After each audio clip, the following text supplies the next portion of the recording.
The Kansas State Wildcats officially elite, and that status has been earned in nearly improbable fashion.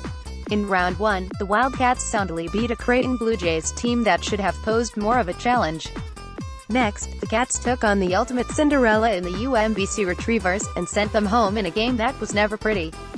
Then the Wildcats took on the blue version from Kentucky, and the Purple Wildcats slew the team loaded with NBA prospects, even after finishing the game playing 5 guards thanks to foul trouble. It's been a wild, fun ride, and it's not over yet. Next up, the Wildcats will take on the last remaining feel-good Cinderella story, and once again K-State will have to play the role of the villain as they take on the Loyola Ramblers and their patron saint Sister Jean. And like the game against UMBC, this feels more like a game that you'd see at Bramlage in mid-November than at this level of the NCAA tournament. There's a reason they call it March Madness. The Wildcats have an uphill battle to reach the Final Four. Since the 1964 squad won the regional final, 6 K-State squads have advanced to the round of 8 but no farther. But history does provide some fun twists.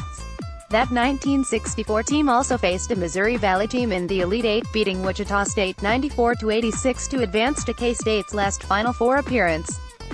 Don't expect Dean Wade to play much for it all today, though in a fun side note, the guy who won the Kansas High School Player of the Year award the year before Wade will be playing for the opponent, Clayton Custer.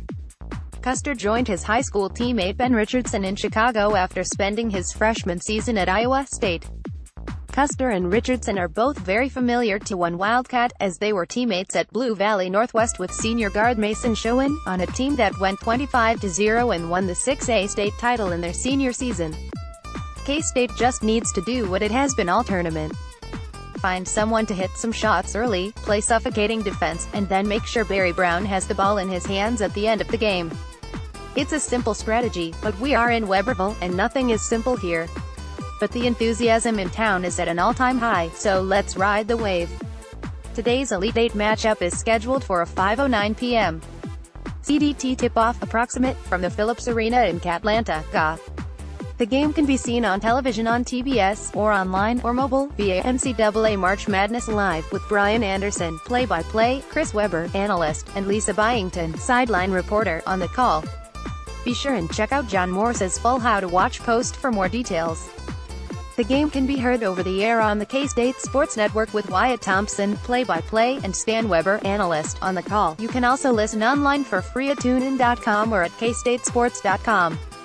You can also listen to the national broadcast from Westwood One with Brandon Godin, play-by-play, and John Thompson, analyst, for free on the March Madness Live app or at www.ncaa.com/MarchMadnessLive. Satellite radio, with the national broadcast, is available on Sirius 137, XM 201, and Internet 962. Projected starting lineup: Kansas State 25-11, G.